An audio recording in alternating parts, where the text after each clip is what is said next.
Teas of the world. Ever since tea has been popular throughout the world and every country developed their own customs and tradition drinking tea. It became a political thing, it became daily life, and it's part of the history as well. So I decided to talk about tea customs from countries that I found extremely interesting and very unique, and it's also where it all started as well. But before we start, did you know tea has been around for almost 5,000 years? During the first half of the century, tea was consumed loose tea, and later on, people discovered easiest ways and more convenient ways to drink tea. It is using tea bags. Ever since tea was discovered, it kept developing its own cultures and trends. Some of the tea trends right now are bubble tea, tea mixology, matcha, and there's so much more. Discovery of tea. 2737 BCE, it is believed this is when the tea was discovered in China. It is believed that Emperor Shen Nan was ill drinking hot water when the tea leaves flew into his bowl and he felt refreshed. Although tea has been spread around China, you had to be upper class to afford tea, which is good quality tea. It doesn't mean you couldn't drink tea. It just wasn't tasting good and it was only for health benefits, which for its price you wouldn't drink it. In 420 CE, monks used tea to stay focused on their meditation. Only now, this is when they start selling tea to locals. But it was still pretty high price, and people again used it only for health benefits. In 618 to 907, tea trade began. Tea scholars began to write on the correct ways making tea and drinking tea. From here is where tea houses start opening. Tea houses is where people sold teas and discussed the events. This was a really big deal for the upper class, and then middle class and below start opening their own house teas too.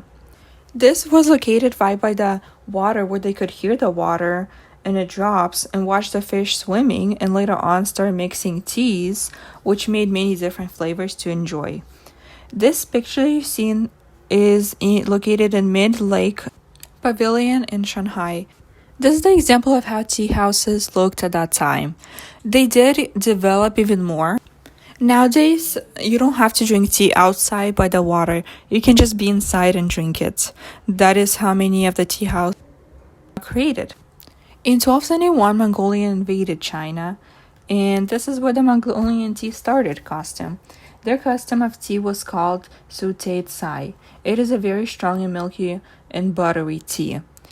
Since Mongolia and China were at war, Mongolians developed their own tea culture, rejecting Chinese culture. Next on the timeline is 1567. Around this time, tea was introduced to Kazakhstan. Tea was introduced to Kazakhstan by China. Also, Kazakhstan was under Mongolian power. So most of the tea drinking that they have will be influenced by Mongolians. Right now, Kazakhstan is under top 10 tea drinking country in the world. Tea is literally everything to them. It's literally politicians. They would always drink tea, making some business. Tea has to be there. Kazakh tea does not grow their own tea. Even though they love tea so much, they can't grow it.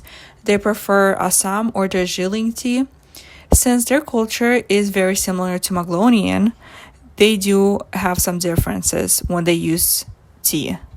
Instead of using cups, they use bowls. It's really small bowls. They do have a little plate under, but most don't.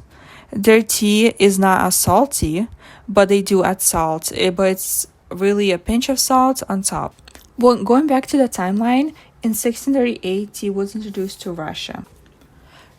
Russian tea consists of zavarka, which is in a small teapot, samovar, and a bunch of sweets around it.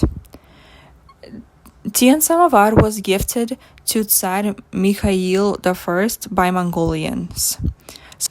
Samovar is the thing that heats up the water. In the picture, you'll see it's a big silver thing. On the top usually will go a small teapot, which the Russians would call zavarka. It is really strong tea, so if you put it in a bowl or in a cup, however you would like to drink your tea, you would put barely. It would be like a few teaspoons probably, and the rest you would add hot water, And this is optional, but most Russians would love to add milk on top, but it would be just a drop just to change the color of the tea. And they would have it a lot with like pastries on the side. Sad thing is now many Russians don't even have samovar at home just because it's expensive and it's too old to have. But Russians still like to have this thing that they call zavarka that you put on the bottom of the teacup and the rest you put hot water and milk on top. If you go to a Russian house, they would offer you tea, and honestly, this can last hours. But if you say no, you'll be extremely rude. But the only thing you don't have to worry about if you get hungry, you'll have full table of sweets. In 1679, Russia signed a treaty to exchange animal fur with China for tea, just because their tea quality wasn't the best, and at that time and still China is the biggest production of tea. So technically real Chinese tea and like good cropping and all, it'll be really good. In 1860, Moroccan tea tradition began. Moroccan tea literally means hospitality and friendship. Their tea ceremony is usually led by the male head of the house that is passed down to the son of the family, or it can be a house like a husband of a daughter. When you come into a Moroccan house, they must offer tea, and if you refuse, you will be extremely rude and impolite. That's already you showing a bad impression on them. First, they will boil the water into a stainless teapot. Second, add gunpowder green tea with lots of sugar, so this tea will be extra sweet, and little of mint. Then boil again and add it to the cup.